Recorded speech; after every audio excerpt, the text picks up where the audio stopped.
ये table software develop करने से पहले हमें बनाना पड़ेगा नहीं बेटा, ये या उसकी सॉफ्टवेयर डेवलप से पहले नहीं, ये वैसे ही हम आपको बता रहे हैं कि अगर ठीक है, जैसे अगर आप अपना सॉफ्टवेयर डेवलप कर रहे हो, ठीक है, आपने सबसे पहले उसका कौन सा फेज लिया, इंसेप्शन फेज, ठीक है।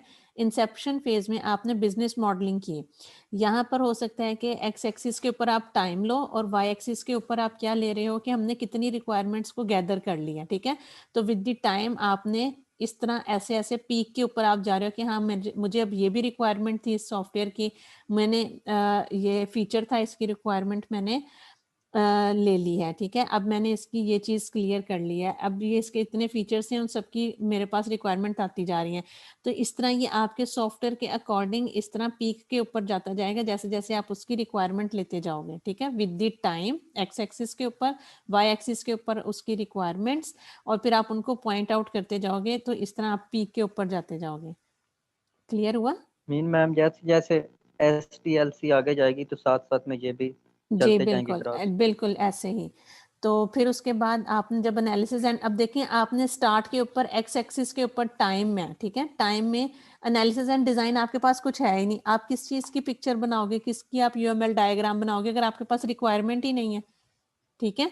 तो इसलिए ये एनालिसिस एंड डिजाइन का फेज इधर से नहीं स्टार्ट हो रहा, ठीक है। जैसे आपके पास कुछ रिक्वायरमेंट आ गई, ठीक है, यहाँ से अगर आप इसको इधर से लेकर जाएं, तो ये यहाँ से ऑलमोस्ट जब रिक्वायरमेंट्स आपके पास आ गई, तो तब आपका एनालिसिस एंड डिजाइन जो है वो यहाँ से आपने थोड़ा सा हो सकता है कि उसकी कोई बिजनेस केस लिखना शुरू कर दिया हो, कोई आपने उसका यूएमएल डायग्राम को यूज केस डायग्राम आपने उसकी बनानी शुरू कर दी हो, ठीक है।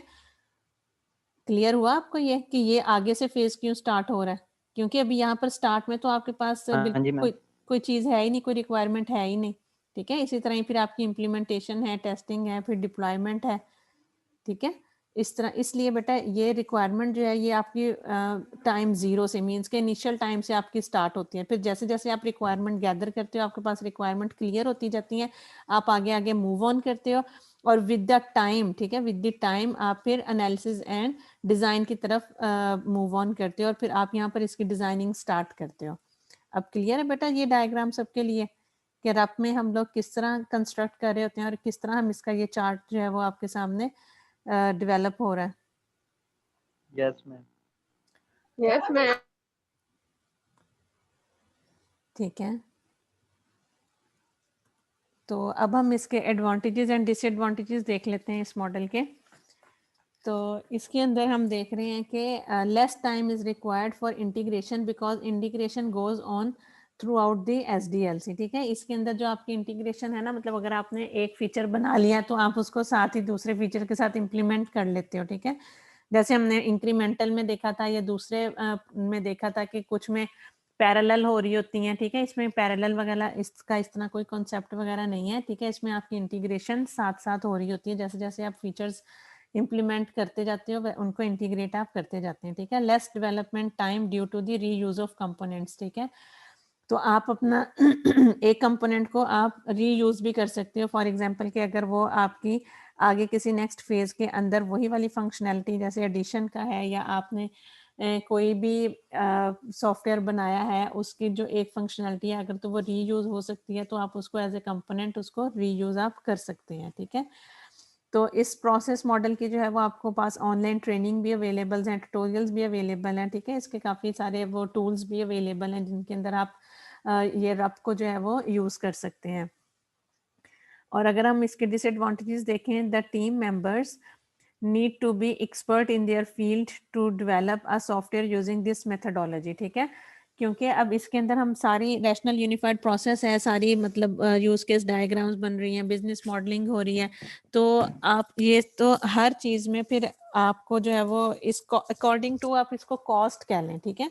इसका जो डिसएडवांटेज है तो वो ये है कि क्योंकि हमें एक्सपर्ट पीपल चाहिए होते हैं, ठीक है, एक्सपर्ट डेवलपर्स चाहिए होते हैं, ठीक है। तो इस वजह से ये according to in terms of आप कॉस्ट कह लें या इन टर्म्स ऑफ रिसोर्सेज आप कह लें कि हमें उनको फिर हाईली पे करना पड़ेगा, that's why it comes in the disadvantage, ठीक है। तो प्रोजेक्ट्स क्योंकि ये जब भी आपने किसी प्रोसेस मॉडल को यूज़ करना होता है ना, और ये आपकी काफ़ी अच्छी कंपनीज वगैरह में होता है कि जहाँ पर वो एक SDLC को फॉलो करते हैं अपने किसी भी सॉफ्टवेयर को डेवलप करने के लिए। तो दैट्स वाई वहाँ पर टीम वर्क होता है, और हर टीम में फिर आप जो होते हैं वो एक्सपर्ट डेवलपर्स को हायर करते हैं ताकि वो आपको अच्छे से हर चीज़ को मैनेज करके दें ताकि आपका एंड रिजल्ट जो है वो सक्सेसफुल हो। Project which utilizes new technology, the reuse of components will not be possible. अच्छा, अब एक जगह पर हम लोग यहाँ पर कह रहे हैं कि ये इसका एडवांटेज है कि हम कंपोनेंट को रीयूज कर सकते हैं। अब अदर साइड पर ये इसका डिसएडवांटेज किस तरह हो सकता है कि अगर हम लोग उस कंपोनेंट को रीयूज कर रहे हैं, ठीक है, दोबारा से, अब जैसे मैंने आपको बताया था कंप्यूटर साइंस में आपकी टेक्नोलॉजी जो होती है वो इवॉल्व हो रही होती है, तो हो सकता है कि जो आपने पहला कंपोनेंट बनाया हो विद द टाइम बीइंग आपको दोबारा से उसी कंपोनेंट की या उसकी चीज़ की ज़रूरत हो गई हो, लेकिन टेक्नोलॉजी चेंज हो गई है, ठीक है, कोई न्यू सॉफ्टवेयर का रिलीज आ गया है, आपकी कंपनी जो है वो किसी न्यू वर्जन के ऊपर मूव ऑन कर गई है, अपग्रेड कर लिया उन्होंने अपना सिस्टम, तो जो आपने पहला कंपोनेंट बनाया है आप अब उसको रीयूज फिर नहीं कर सकेंगे, आपको दोबारा से उसको बिल्ड करना पड़ेगा, उसकी यूटिलाइजेशन नहीं हो सकेगी because of the new technology, ठीक है। तो इसलिए ये इसके डिसएडवांटेज में आता है कि न्यू टेक्नोलॉजी की वजह से आप रीयूज नहीं कर सकते अपने कंपोनेंट्स को।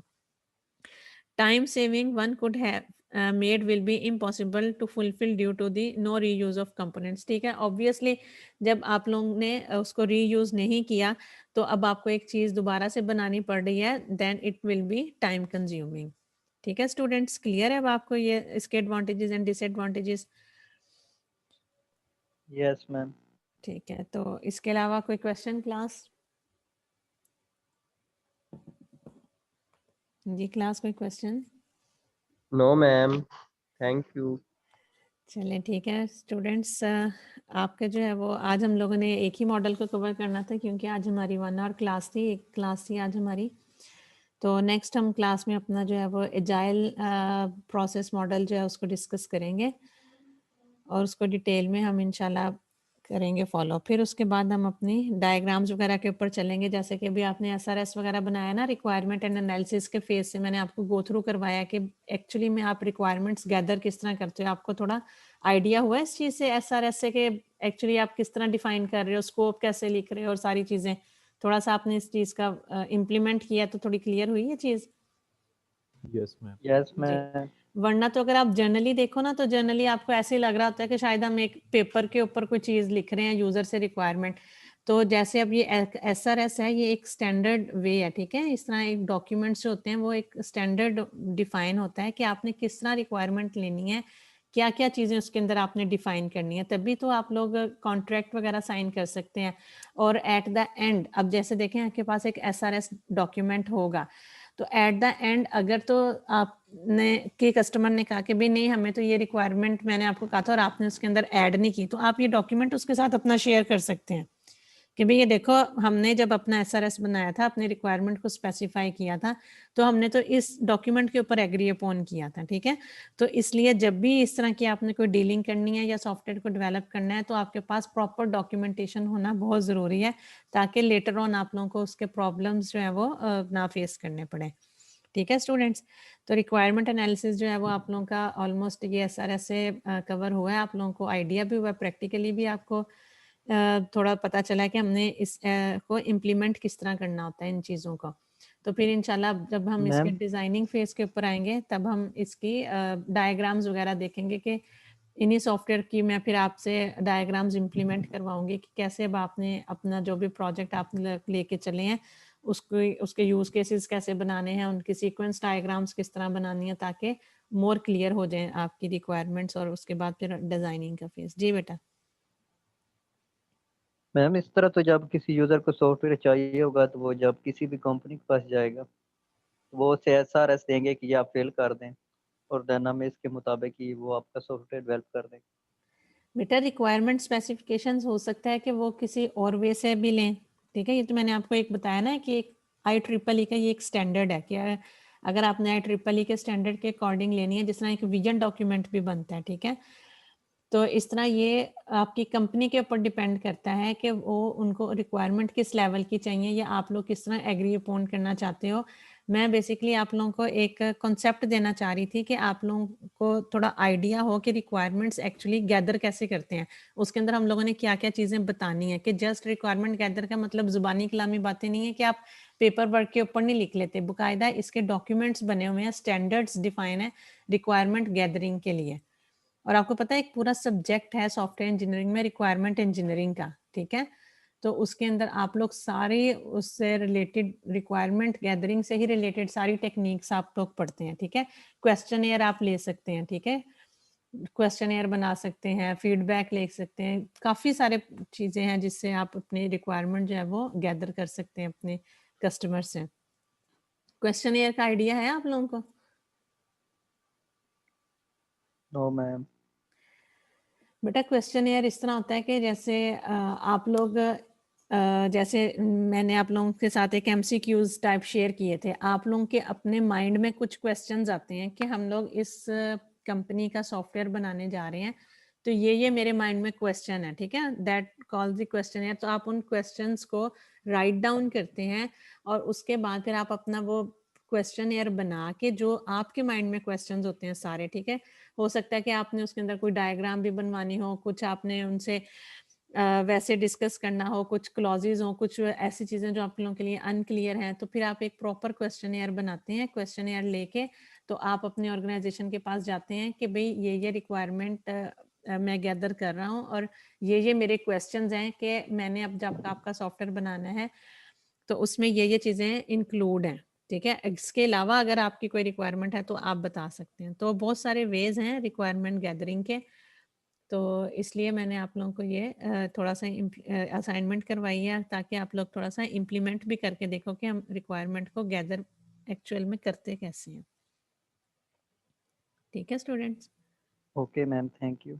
चलें क्लास, थैंक यू मैम जी। मैम ये मॉड्यूल्स कवर होने के बाद इसका भी क्विज ले लें। ठीक है, ले लेंगे क्विज। मैम फिर इस तरीके से प्रिपरेशन हो जाती है। हाँ जी, ठीक है बेटा। इंशाल्लाह भी आपका एजाइल रहता है, तो एजाइल आपका मेथड मॉडल जो है वो कवर करने के बाद हम इंशाल्लाह मॉडल्स का एक क्विज रख लेंगे एंड देन फिर हम अपनी डिजाइनिंग फेज की तरफ मूव ऑन करेंगे। आप लोगों को अब समझ आ रही है ना स्टेप बाय स्टेप, ये इस तरह आप जैसे ये कि किस तरह हम सॉफ्टवेयर को डेवलप कर रहे हैं, अब हम आहिस्ता आहिस्ता किस तरह उसके प्रोसेस मॉडल्स पढ़ रहे हैं, फिर हम उनकी डिजाइनिंग की तरफ जाएंगे, फिर हम उनकी डायग्राम्स की तरफ जाएंगे, फिर हम अपनी कोडिंग की तरफ आएंगे, ठीक है? फिर उसमें मैं आपको पाइथन वगैरह थोड़ी बताऊंगी, HTML, हम कुछ वेबसाइट वगैरह छोटी सी बना के देखेंगे ताकि आप लोग एक्चुअल इम्प्लीमेंटेशन भी करें। ठीक है स्टूडेंट्स? इस तरह हम स्टेप बाय स्टेप इंशाल्लाह आप लोगों को हम साथ साथ प्रैक्टिकल भी करते जाएंगे छोटे छोटे, और साथ में हम इसको थ्योरेटिकल भी पढ़ते रहेंगे ताकि आप लोगों के लिए भी ये चीज़ें बोरिंग ना हो। तो आप साथ साथ इसमें आपने कॉर्पोरेट करते रहना है। Excuse me ma'am. जी बेटा।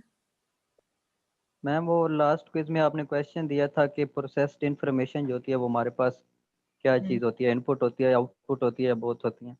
अच्छा मैम उसका मुझे थोड़ा सा बेटा, ये बता दें। मैंने आप लोगों के साथ डिस्कस भी करना था, तो मैं यही सोच रही थी। मैंने कहा आप लोगों में से किसी ने भी ये नहीं कहा कि मैम हमारे साथ क्विज डिस्कस कर लें। मैं वेट कर रही थी कि आप लोग जो है वो खुद से कहें कि मैम मतलब हमें हमारे साथ क्विज आपने डिस्कस नहीं किया, तो मैं इसलिए थोड़ा सा वेट ही कर रही थी आप लोगों का। बेटा उसके अंदर जो प्रोसेस्ड इंफॉर्मेशन है ना, ठीक है, वो आपकी इनपुट भी हो सकती है, आउटपुट भी हो सकती है, ठीक है? तो और जो इसका जस्ट इनपुट नहीं हो सकती, ठीक है?